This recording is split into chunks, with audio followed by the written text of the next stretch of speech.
This is the Nomad Futurist podcast, a podcast about the evolution of technology, society, and transformation. Connect with us, share your thoughts with us at nomadfuturist.com. Let's get this started. Here are Phil and Nabil.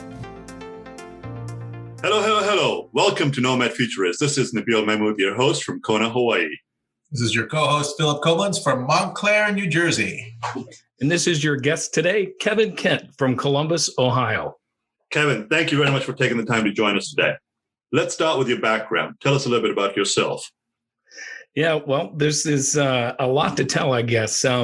I started as a student in Ohio State in 1984, and I had the really good decision making that I studied music education and had a minor in phys ed and science ed. So it seemed I picked the two programs that were going to be cut the quickest if there were financial problems in a school district. Also, it was quite an odd pairing to have music and phys ed. But as I got out into the world and started teaching, I had the realization that if I ever wanted to have a family, the salaries that teachers make were not very good.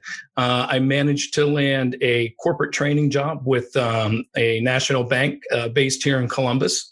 And the 7 years that I was there, I was introduced to data centers, and I had not heard of a data center before. I had no idea what it was, but I was absolutely amazed by the technology that was going into that room. And I remember very specifically a facilities person was with us, and he said, "I want to let you know, we have 250 kilowatts of power coming into this room." I was like, wow. Now, if you say anything less than 20 megawatts, it's like, well, that's a small data center. But that's how times have changed. But I had some really good mentors at this bank, and it allowed me to gain some of the knowledge I needed and to start getting certifications. I got every Microsoft certification back in the 90s that you could imagine. That opened the door that I was able to get a job with Quest Communications and was able to work in the data center there. And that opened the door 9 years later to work at the Ohio State University Wexner Medical Center. And I worked there 19 years, and I retired in August of 2019. And then I did a 1-year contract to make sure the folks that were going to be managing and taking care of the data center were in good hands. But something really interesting happened in those 19 years, and it's both good and bad. But I began to get very bored with my job. Now, if you're managing a data center and you're bored, that's a really good thing, because if you're not bored, that means all hell is breaking loose, that you're probably updating your resume and sending out as many copies to everyone as you can. But I also had the really good fortune to have some great managers and people to work with at Ohio State, and they allowed me to earn a lot of opportunities, and I started getting more certifications. I got my CDCP. And once I got that, they're like, well, we trust you a little bit more. We're going to start sending you to some conferences. And I was really lucky. I got to attend about any data center conference I could find. And I would sit there. For some reason, I was drawn to the mechanical and electrical, or the facilities part, I think, of data centers. And the reason being is I absolutely love nature. I'm a hiker, camper. I've ridden my motorcycle all over North America. And during the time of these conferences and riding my bike all over North America, I physically, over the course of 5 years, 7 years, 10 years, I could see the climate and the landscape in the United States starting to change drastically. I would drive through these massive floods on Route 80 from Columbus to San Francisco and see thousands and thousands of acres of farmland in Iowa and Nebraska that couldn't plant and couldn't grow because of these rain bombs and all these climate disasters that we're seeing. And I started to be able to connect the dots that data centers, they are a part of the climate crisis and the climate emergency that we have. They're a very small portion of that. And I would hear these brilliant speakers say you can reduce your cooling energy by, 30 or 40% and airflow management and all these tips and tricks. And I'll be honest, I sat there for a year and then the second year thinking, this is total BS. There's no way that I can go in and spend very little money, plug some holes, change my set points, monitor my rack inlet temperatures and make any type of significant difference. So I got it in my mind that I was going to take a year of my life and I was going to prove every one of these people dead wrong, and I was going to call them out for their BS. And something really strange happened. I absolutely 100%, I proved them right.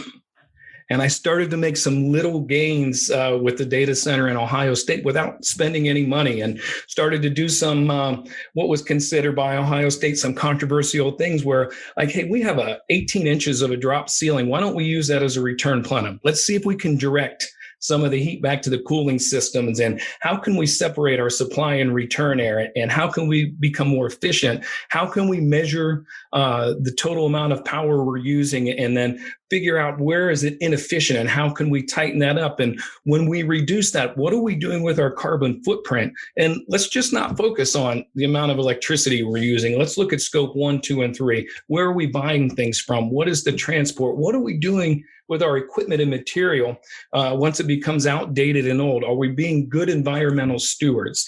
And I had enough success with Ohio State that it led me into the global consultancy service that I have and training all over the world. And I've been incredibly fortunate. I've worked in data centers on every continent, with the exception of Antarctica. I'm trying to find a data center there. I need to get there.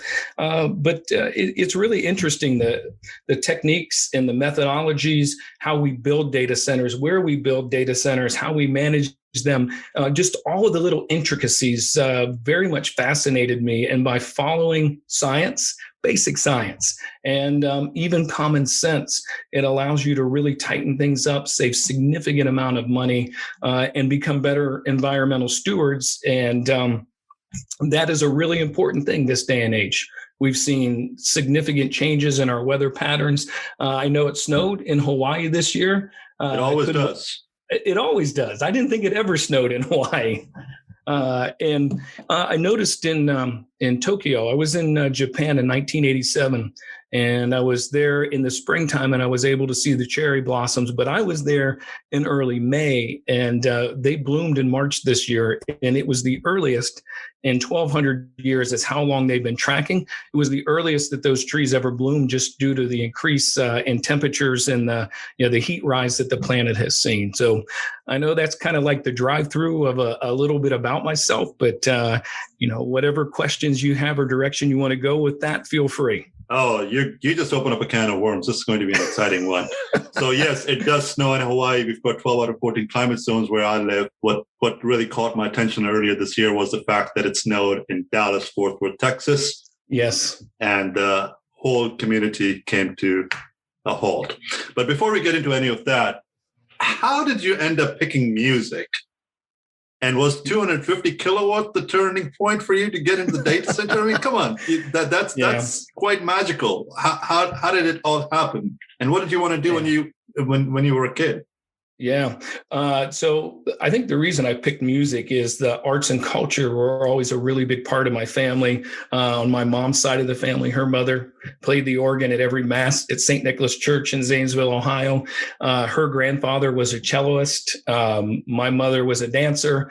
My father thought that he was a singer, but he was really not anything close to that. But music was a big part of my childhood and growing up. And the school system I was in, the music program was outstanding. Our athletics were horrendous. If we would win 1 or 2 games in any sport throughout a year, it was considered to be a groundbreaking and an exciting, fabulous year.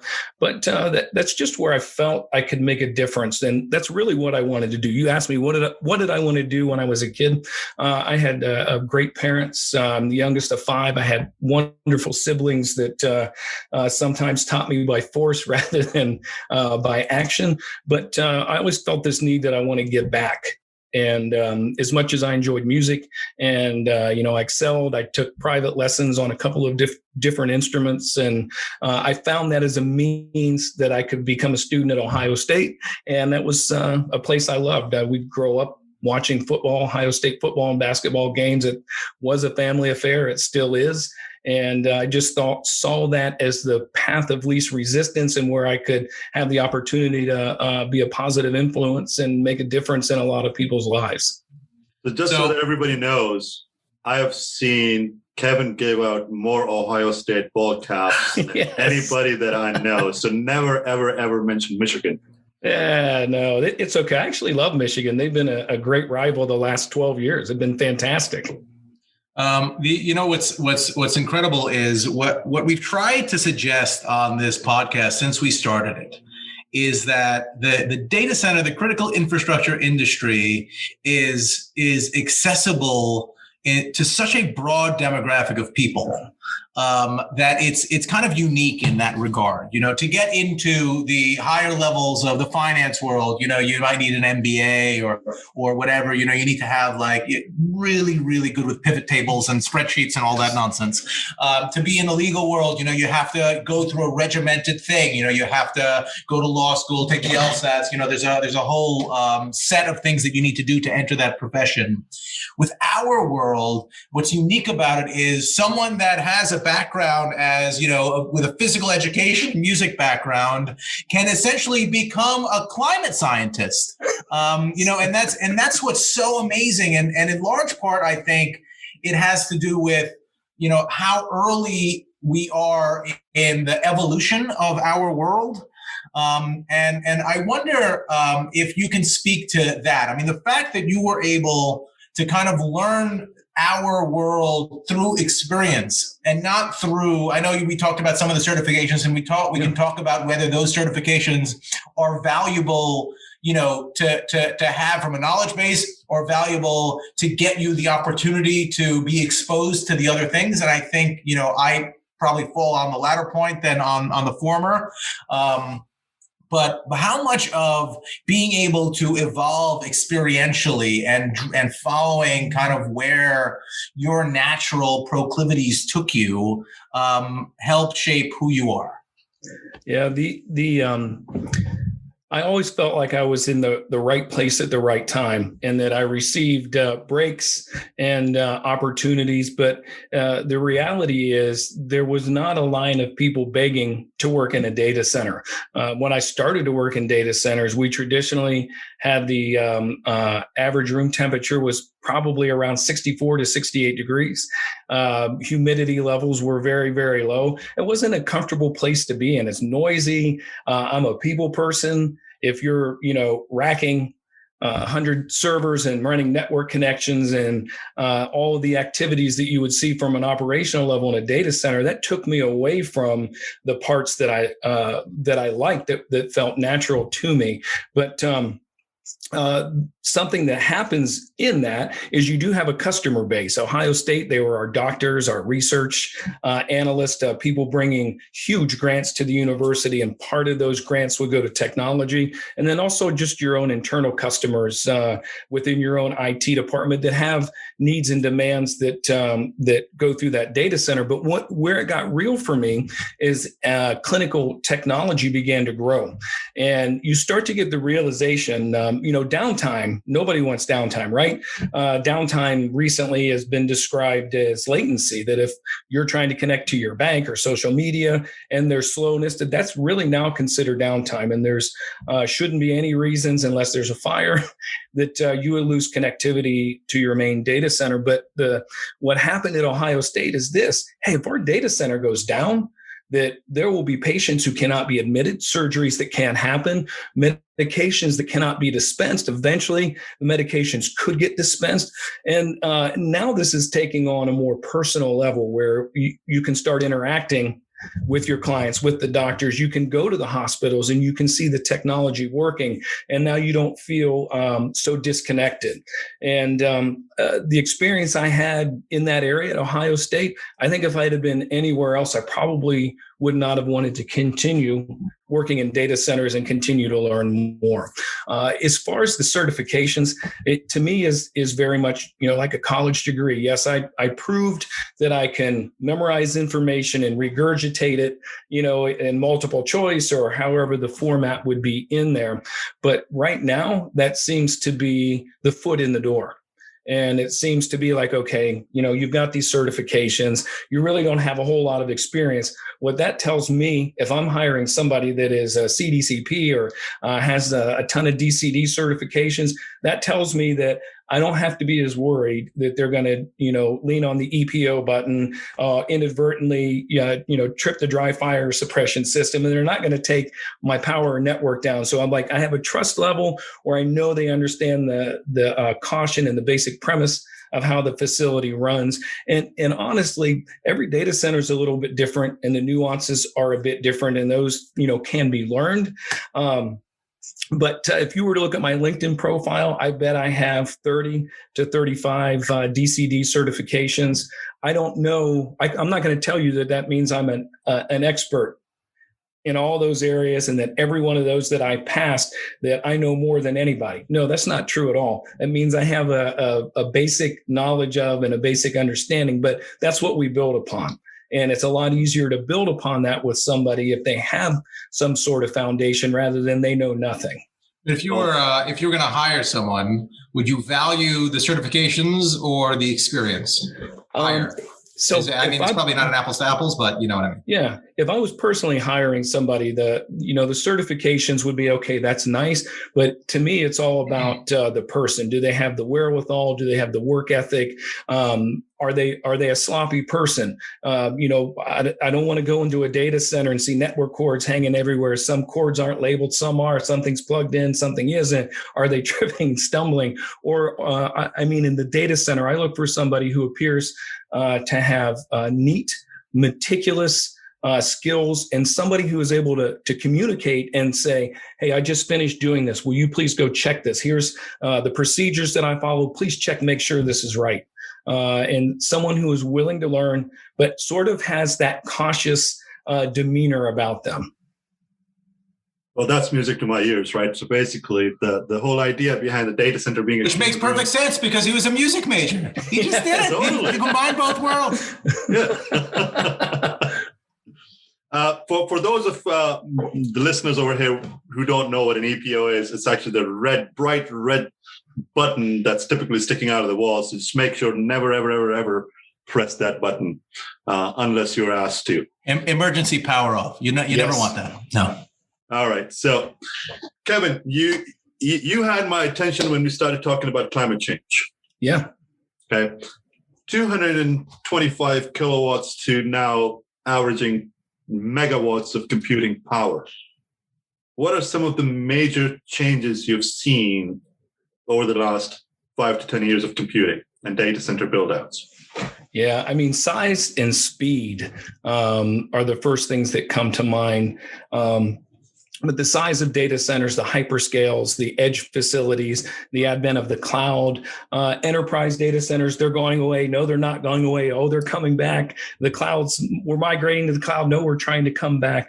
But really what's changed and driven all of those, I think, is demand. There is, when I'm traveling across the world, I want to be able to see my bank account. I want to be able to talk to my family. I want to be able to pull up a map and figure out, am I going the right way, or am I going down a road that's going to end up getting me into trouble? I love to use this equivalent of Google searches, and this is not any intent to throw shade at Google, but we have a saying amongst my friends: if someone will say, hey, how do you get here? Or what is this? Can you explain that? And the phrase we have is it's the corner of Google in 2021, because you can find anything on Google. But if you were to look at the amount of power that one Google search uses, just one single search, it's nothing. I wouldn't even call it a blip on the map. But if you were to take all Google searches for 1 month, it's nearly 4 million kilowatt hours. You could take a 100-watt light bulb and you could power it with those kilowatt hours for several years, like 10 to 15 years, if not more. So we start to get the understanding that one of the things that has changed is the demand.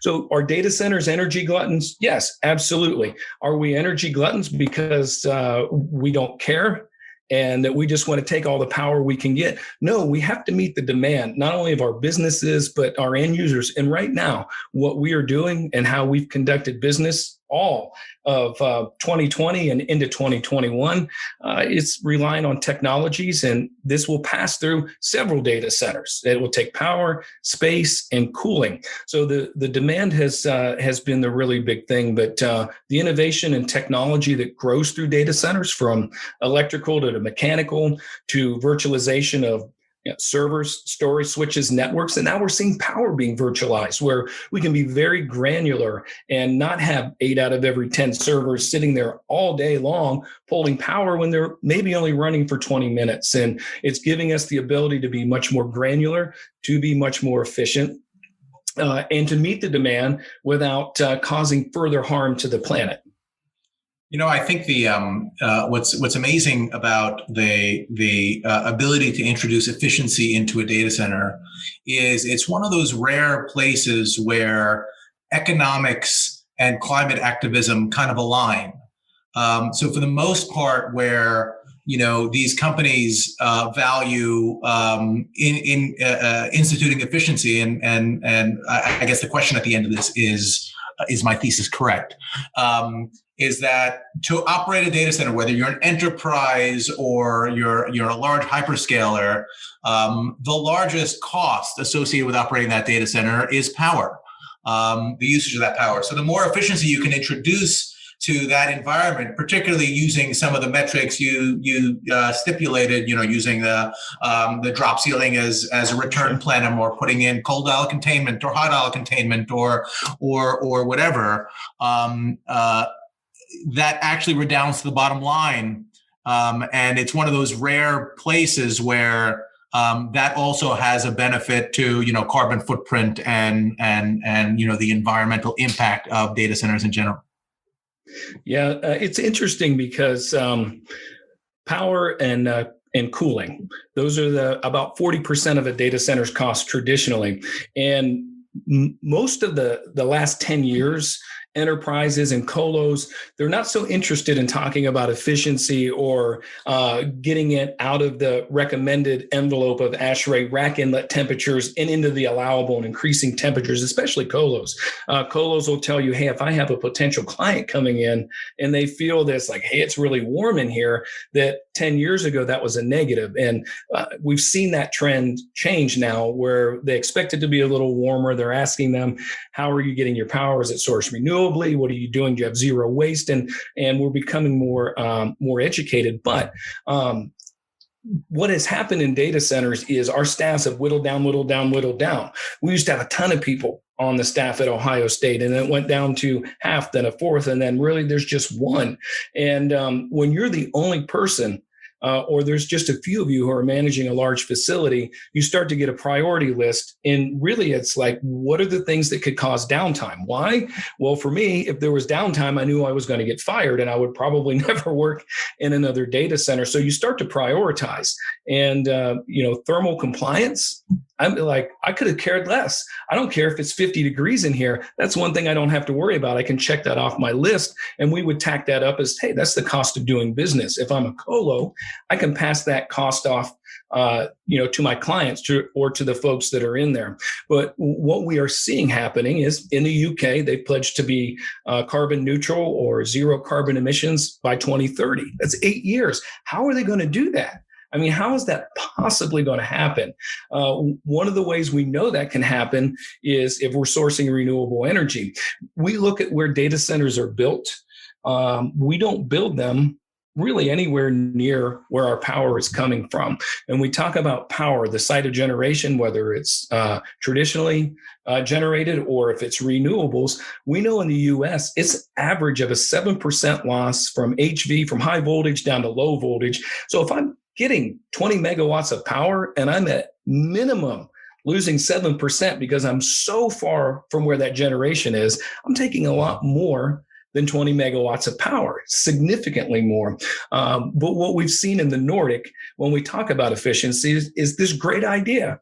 Let's build our data centers close to where the power is being generated, and let's build them where we can use the free air, where we're not having to spend money on power to compress air, and we can go 98% of the time where we're not compressing air, and we see a huge reduction in the amount of money and the amount of power we're using, and hence the carbon footprint drops. The last 3 or 4 years have been great years for the type of business I do, because data centers are now getting pressure to, hey, what's going on? What do you mean you're only using 40% of your cooling capacity and you want 2 more 30-ton units? I mean, I don't understand. You want a water plant? And water is another one. We're actually now finally starting to look at how much water are we using? Why is this so out of control? And how can we get away from having no water whatsoever? And if you look in the U.S., and I can't tell you the numbers off the top of my head, if you look at the number in the U.S. Of gallons per day, week, month, and year that data centers use for cooling, it is astronomical. And it is not sustainable. That water is not going to be there forever. And the definition of sustainable is we can repeat this business over and over and don't have to worry about running out of resources. So yes, we're seeing data centers paying much more attention towards efficiency. Technology is helping. The use of AI, the implementation of AI. And again, I'm sitting at these conferences 8 years ago and I'm hearing about Google. They put AI in their most efficient data center. They basically flip it on and they see 40% reduction. They're like, this can't be right. They turn it off, check some things, flip it back on, and it's exactly right. And it's like driving a Tesla. I would love to own a couple of Teslas. They're so expensive now, I can't justify spending the money on that. So I'm sitting, listening in this conference about this new AI product, and it's like the rich gets richer. How am I ever going to get the money for Ohio State to put something like this in their data center so we can save 40%? Well, things evolve, technology changes, more people are using it. And one of the best new technologies I've seen in data centers is machine learning. And, machine learning and AI, I believe machine learning, we can say is a subset of AI. AI, if we're telling it, hey, we want you to pick out every picture of a dog that you see, and we send them thousands of pictures of dog, and we throw a cat in there, AI is going to figure out that's not a dog, it's a cat. If we did the same thing with machine learning, they would be dog, dog, dog, dog, dog, and I don't know what that is, I've stopped. So the machine learning, it only knows what we tell it, but the machine learning application in mechanical and electrical environments is absolutely amazing. Very low cost, returns of 38 to the 42%. And we're seeing data centers who felt, hey, we're out of power, space, and cooling. We're going to have to build new facilities. And they're able to tap into this machine learning and find out we have 68% stranded capacity. And now we know where it is, and now we can free it up. And that is a level of efficiency 4 or 5 years ago that the commoners that we didn't know. And now that's become very common, and it's becoming a great asset to data centers of all sizes. I would not be surprised if somebody pulled out your dog thing and sampled it on some rap album that's going to come out. I think you might be more famous after this than you gave yourself credit for. One of the things that I'd be remiss if I didn't mention is that as data centers evolve towards leveraging these more efficient resources, other things come in that are less efficient. As you evolve, you pull things, together. So, you think about the least efficient use of a data center today, and the first thing that pops to my head is cryptocurrency. So do you have a feeling, I assume you're not hugely bullish on it because you love the environment, and those two things don't necessarily go together well, but do you have a sense of how that impacts overall, the utilization or overall efficiency of data center usage on the planet? Yeah, I don't know enough where I would be comfortable to speak about it. It's something I know I need to learn more about, but I have shied away from that and focused on what we would consider the traditional data centers. But seems like Kevin needs a cryptocurrency certification. Exactly. Yeah. But there are some companies here in the U.S. that are addressing that. I think Soluna in New York would be one of them. The way they design and manage data centers, I'm familiar with them because I do a lot of work in Africa. They have this massive wind farm in the Dakar Desert in Morocco, and they're trying to address the levels of efficiency in that process, and they're trying to increase that and make that sustainable. And that's the most that I know about it. And I would love to sit here and BS with you, but that doesn't do me or you any good. That's why everybody listens, for the BS. Damn it. I think a part of the discussion here also is the fact that, sure, all of this needs to be done at the facilities level, but it also needs to be done at the physical hardware, right? So your computing is essential.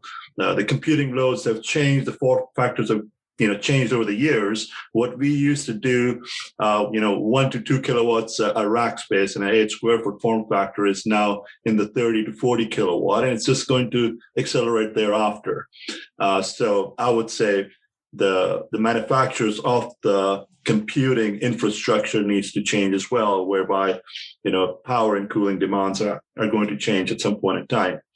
Have you seen an increase, like I see that you are a part of AFCOM as well? Have you seen a significant increase in the temperature thresholds from 64 degrees to a higher number? And do you expect that number to go further higher in what would be more normal for average human being? Yeah. What's interesting in this process, and this is a Lord Kelvin statement, and I'm going to butcher it and just give you my version of it. But basically, what Lord Kelvin said is you cannot manage what you do not measure. And what I've seen a lot in the last 5 to 10 years is because our staffs, we mentioned this, have been dwindled down. Some of the automation 10 years ago that's available now, we just couldn't use that. But it has to start with measuring what you have. And you hit the nail on the head. The density of racks. I know I can have racks that are 20 or 30 kilowatts. There are basic guidelines to physics, to cooling, that tells me that for every 1 ton of cooling I have, I can mitigate 3.5 kilowatts of heat. Well, if I'm not measuring, and if I don't know that I have X amount of racks that it requires cooling from this system, and this is what I have, this is what it takes, it's impossible for me to begin to raise temperature. So, DSIM is, you'll hear both good and bad, but anything you can do to measure. I've given clients magnetic temperature strips and ASHRAE standards at, top of the rack, middle of the rack, bottom of the rack, infrared guns taking 10 minutes if you have nothing else, and going through and shooting and recording temperatures. And then once people get a handle on, okay, this is where I'm at on my rack inlet temperatures. And, I'm at 54 degrees at the bottom. I potentially could have a greater risk from condensation than I could from thermal overload. And being in tune with ASHRAE standards, knowing the classes A1, 2, A3, A4, understanding the recommended and the allowable allowances. And, every environment's going to be a little bit different. But the key is to find that sweet spot where you are in the middle to the upper portion of ASHRAE standards, but knowing your runoff time, knowing if I have a thermal issue, what is my time to beat before this whole facility shuts down? How much time do I have to mitigate this issue? So as people are able to measure and manage, they've become much more comfortable with how they control their environments. And yes, ASHRAE has done a great job working with the IT equipment manufacturers and understanding those needs and providing us some guidelines to where we can safely live.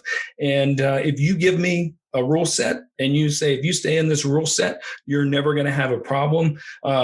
This is what ASHRAE is telling us. It makes it a little bit less risky. And when I can go to the CIO at Ohio State and say, hey, our set points are at 68, I believe we can safely get up to 80. But we're going to try 2 degrees at a time. Why? 2 degrees generally. It takes 2 degrees at least to affect the cycle time on compressors, fan speed, all that business. But we'll measure, we'll track, we'll record, we'll listen for fan speeds, we're automating, we'll do all of this. And a little bit at a time, and letting it sit and bake for a day, a week, and then a little bit more. It builds confidence. And it allows someone who is a decision maker financially to understand that you're still living in and having a much healthier environment. It's not going to cause you downtime. And just knowing where you are and being within guidelines, it's made it a much, much easier decision when we increase temperatures. So in this case, knowledge is less power. Yeah, very good. Yeah, or if you start using blockchain platform or Ethereum, you don't need any cooling, right? So is ASHRAE really thinking about what and how blockchain is going to redefine computing of tomorrow with the quantum computing? Are you guys having those conversations? Because you don't need that high intense cooling infrastructure to keep those environments down to the thresholds that we currently have. Yeah. I can't tell you that I know they are. I'm not part of those conversations. I'm certain, knowing ASHRAE, that they are. But everything you mentioned in the direction that computing is heading, there's much work and research going on. USC is doing an incredible project right now with quantum computing. But the realization that ASHRAE has is Ohio State's data center, the colos that we have here in Columbus are hyperscalers. Maybe not the hyperscalers. There will be a significant number of data centers that still operate fairly similar to what they do today, 5, 10, and 15 years down the road, and that those guidelines are staying in place. But believe it or not, I think in our traditional data centers, and this is just a guess, I would bet that less than half of our traditional data centers are within thermal compliance compared to ASHRAE guidelines. And I mean, that's just a guess, and it's a fairly educated hunch, but there's still a lot of work to be done there. There really is. With all of your travels around the globe, I think you said that you're pretty much at every continent other than one. Where are you seeing, or where have you seen a significant growth as far as data centers are concerned? And what are some of the verticals that have made that impact? Yeah, I think you talk about the APAC region. It's really, really growing tremendously. I don't understand building these huge facilities in Singapore. I don't know if you've been to Singapore, but the last time I was there, it was 98 as like Miami. And I asked the hotel clerk, I said, is this summertime for you guys? And he was confused. He said, why are you asking? I'm like, it's just so hot and humid. And he said, every day is summer here in Singapore. But I think about the difficulties they have cooling, but Digital Realty and several of the other larger builders, they're making big headway in the APAC region. But the continent of Africa, South Africa has Terraco, Liquid Telecom. They are just absolutely exploding. They're building 10, 20, 30 megawatt facilities. The African Data Center Association, they're working very hard to have ISOs and standards that are environmentally friendly. And if you think about Africa, the entire continent, if there's ever a place where renewable energies make sense, it's that continent. It's constantly, it's warm, the sun's shining, the wind is blowing, it makes perfect sense. But it's been estimated that there will be more data centers built in the next 10 years on the continent of Africa than anywhere else in the world. When I was there for the live conference 2 years ago and the virtual event this past year, their theme was, let's keep Africa's data in Africa. They don't want to send their data to Spain or to Europe or, wherever they're sending it. And then when they need to recall that data, having it come back. And we're seeing the large companies, Microsoft, Amazon, Google, they're investing a lot of money in infrastructure as well as facilities. But this takes us back to the point where I think for the reason for these podcasts, you talk about a shortage of data center employees and a need going literally through the roof at a skyrocket's pace is Africa. And there's a lot being done to try and develop quality staff there. I know a lot of that is where they're transplanting people, so those people can help train the next generation. But, my money is in and on the continent of Africa for these next 10 years. And again, the ability for people to gain that practical experience, to take the experience that they've had in their lives and apply it to the microcosm that is a data center environment. It's not, you don't have to be a scientist in order to explore some of these things. It's a lot of the practical notions of working in a room and realizing that, you don't want hot air going where cold air is supposed to be. And, it's just a lot of it, to us, maybe it's matter of fact because we've been in these environments, but once you experience it, it's a lot of these kind of, matter of fact, pragmatic, practical solutions that, like you said earlier, have not been implemented by, a significant portion of the facilities that exist on the planet. It can be very impactful. Yeah, I've seen this great divide in not just U.S. data centers, but typically enterprise and even colo facilities, where facilities folks who are brilliant, they understand the mechanical and electrical environment. And then your IT folks, where it's this battle, war of the worlds between them.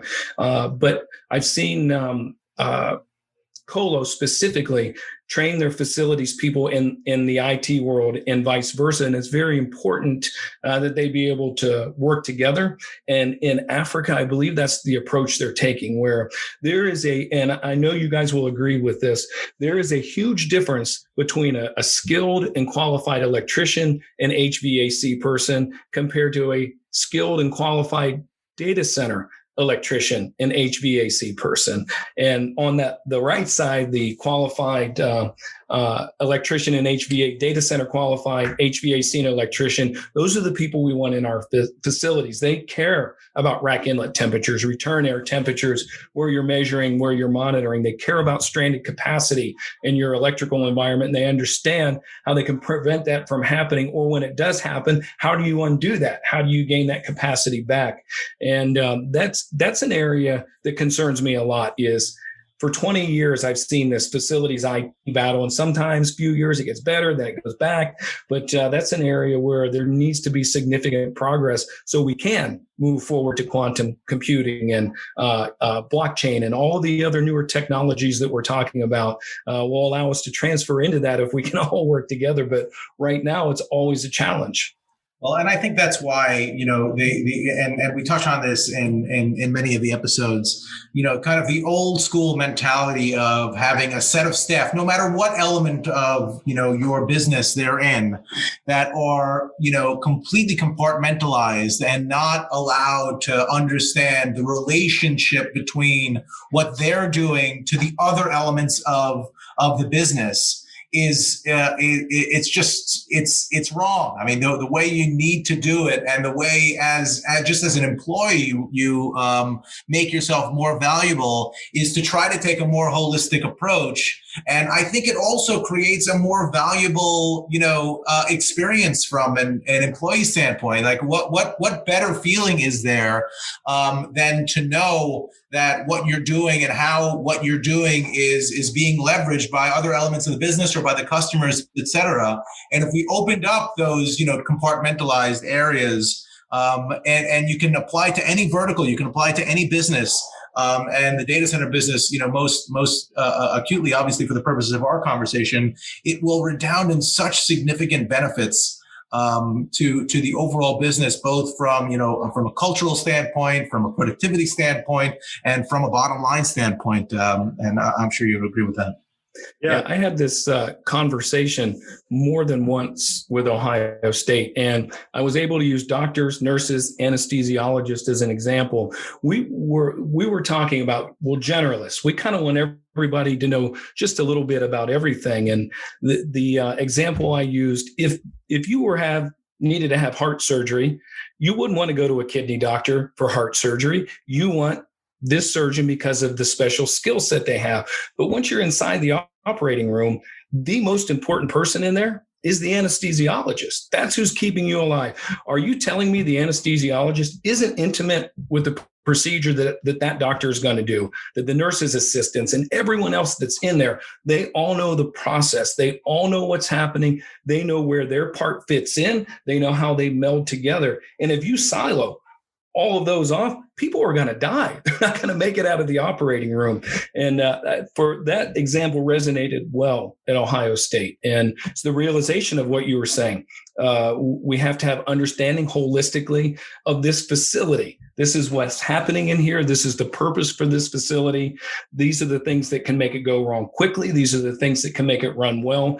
And when people have that, they work wonderfully together. It becomes a very easy job. It's very well said. I think a part of it is also understanding the implications, right? So earlier in the conversation, you had mentioned that just one single research over a period of a month is 4 million kilowatt hour.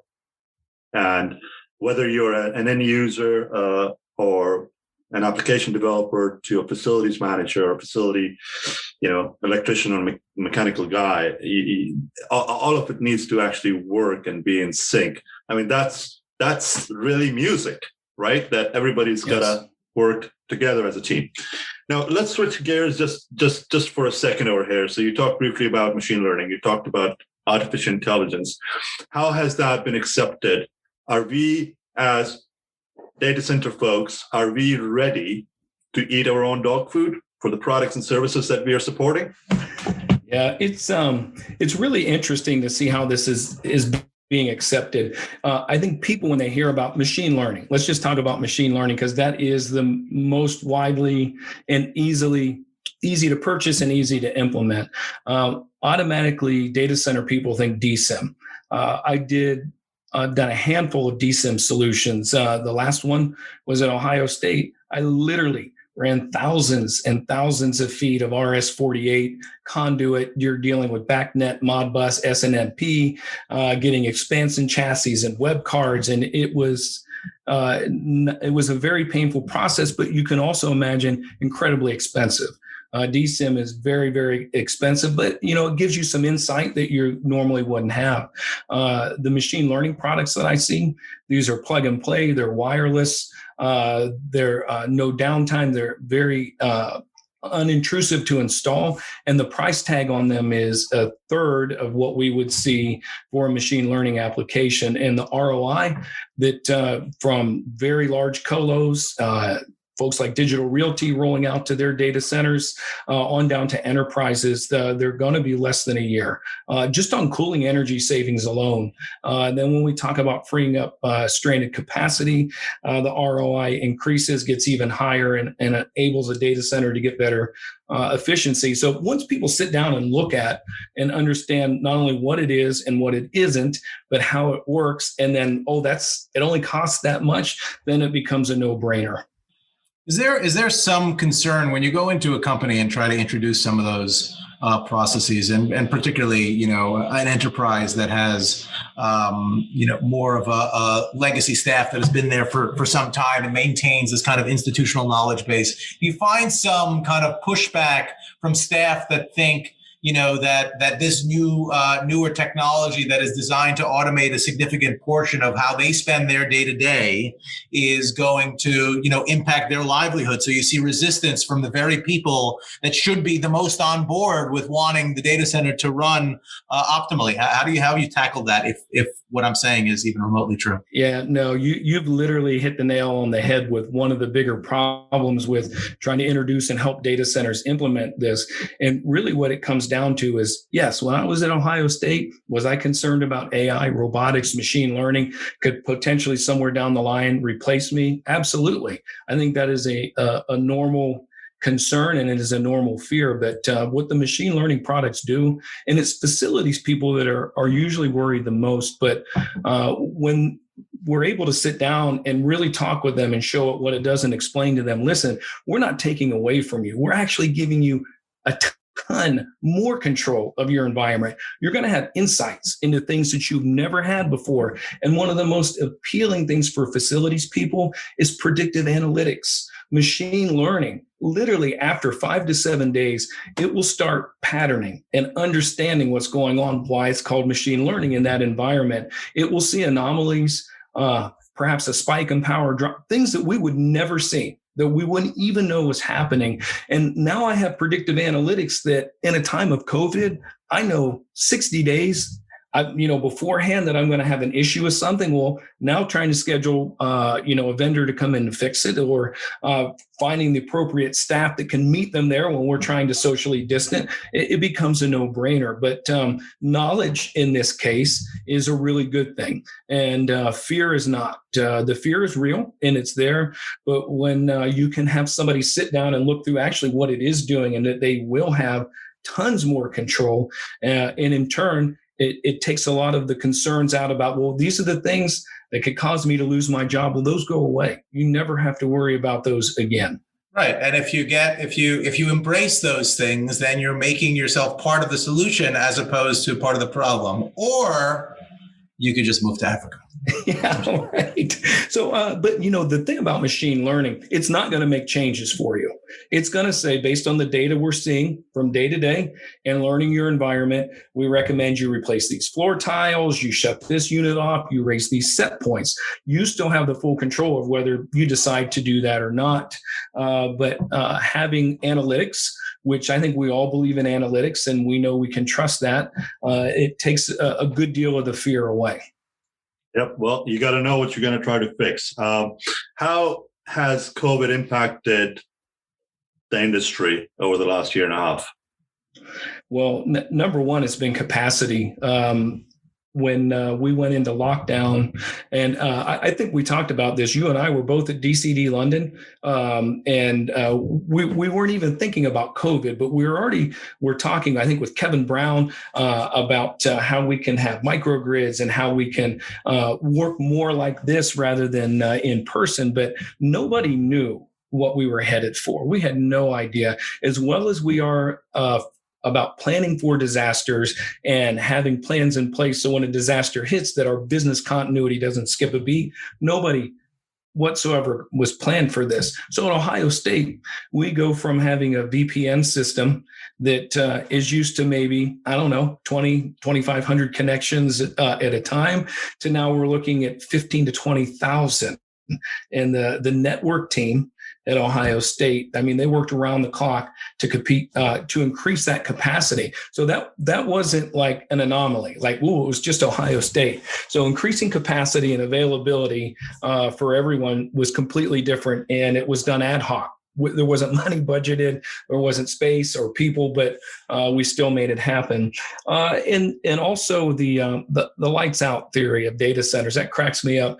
I've been in data centers where they have operators going in there every hour, doing foot patrol, which isn't a bad thing if that's what they choose to do, but they turn lights out when they leave. So they claim they have a lights out data center, which to me is kind of funny.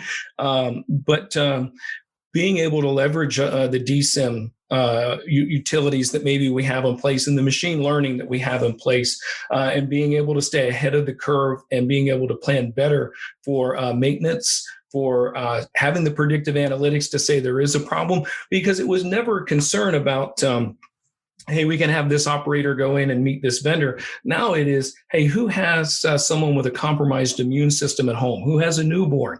Who themselves have a compromised immune system? All right, what's going on with our vendors? What about them? Who do they have that they can send in? We never, ever had those problems before. Those were things we never had to think about.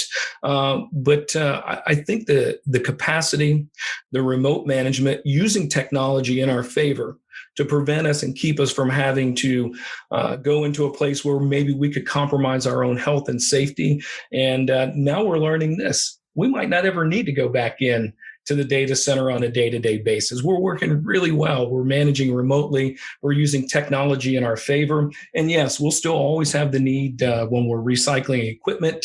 If we have to have a new power distribution unit put in, if there's maintenance on a cracked unit, they'll always need to have, not always, but in our near future, we'll always need to have somebody go in there. But I think we're learning we don't need people in there 24/7. So, Kevin, I know you don't have the magic ball. No one of us do. But based on your experiences and what you have been able to accomplish in your career, what do you think are the next step? What do you think are the things that we should be considering over the next year to three? I think you mentioned this earlier when we talk about how the IT equipment is being built. We talk about quantum computing. and we talk about really what we need to look at is where are we spending the most money, and what processes do we have that are the most harmful or not sustainable is really the word we should be using. So design and build of data centers, all of the facilities in Ashburn, Virginia, in that area, they're there because it makes financial sense from cost of power, land, tax abatements. It makes sense to be there. But we really have to start looking at where we're building our facilities, climate-wise, how close are they to power? And as far as renewable energy, it is a huge topic now in the U.S. It has been globally for quite some time. In 2020, I believe the exact amount was 260 gigawatts of new renewable energy was introduced in 2020. That's a huge step in the right direction. But this isn't something we've talked about. I really firmly believe in power grids and self-generation of power, keeping your connectivity to the traditional grid. I've done a bit of work with the United Nations Data Center in Valencia, Spain. They basically built their own generic Tesla Powerwall. They have solar panels everywhere. If you did a Google Earth of United Nations Data Center, Valencia, Spain, you could not even imagine the solar panels that they have there. They are now at the point where we're going to see switch data centers here in the U.S. in a few years. They're calling their Spain's largest service provider, and they're like, listen, we're generating our own power. We have these long-term energy storage batteries that they're great. They're full. If we didn't have sun for the next 5 years, we could pull power from these batteries. We've got about, a megawatt of power we want to give back. And Spain's largest service provider is like, what? You want to do what? Well, how much per kilowatt hour? No, we just want to give it to you. Just take it. We don't want it to go to waste. And I think that data centers are already considering, how can we do that? How can we be a true sustainable model from, the type of power we use, to the type of computing equipment, how we're processing, and what are we doing with this equipment when it's done? But energy as a service, I think that is going to be a eye-opening market for data centers. Decentralized energy is a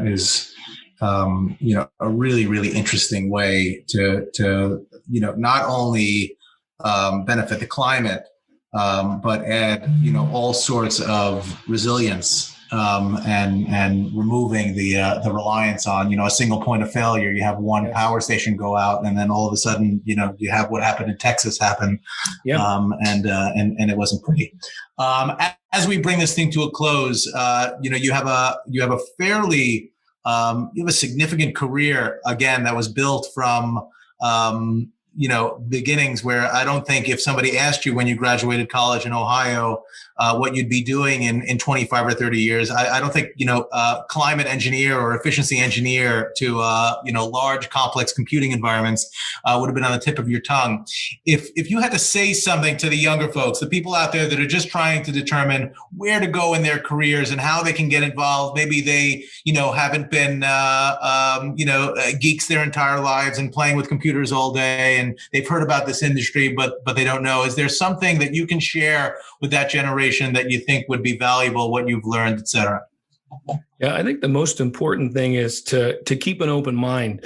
I would have never said or guessed I would be working in a data center. I have two brothers that graduated from Case Western with degrees in computer science. God love my mom. She'd say, Jeff and Sean got the brains, you and Terry got the looks. I'm like, woohoo, good for me.